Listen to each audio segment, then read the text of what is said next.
შეხედე და ხრამია, ხო?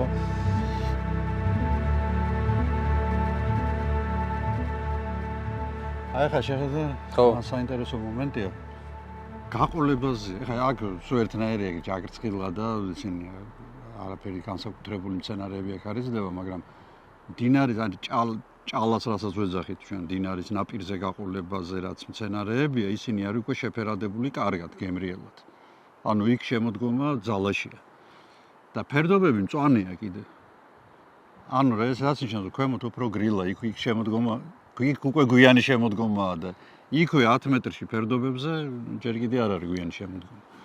ანუ ის მერე გაყვითლდება. დროის იმაშიც კი სხვაობაა, ხო? გაასრო, ხო, დროში გაასრო და ეხლა რომ დაბრუნდეთ ჩვენ ერთ ორ კვირაში უკვე ეს აქ ზემოთაც ასული იქნება ეს ფერები. იმას შეიძლება გაცვენილიც კონდეს ფოტოები. ხო, ის უკვე ზამთარ შეიძლება გადავიდეს. აქეთ საერთოდ წვანახე როგორი გადამწვანებული. ძალიან საინტერესოა ხო, რამხელა სხვაობა არის ერთ იმაში, ხო? რაღაც ერთ რეალობაში. ეს არის აი მიკროკლიმატებია, აი მიკროკლიმატებია კიდე აი მაგალითად იმ მოსახლეობებში. ამ სწორში შეიძლება არ იყოს ეგრე დინარის სწორში, სწორ ადგილას.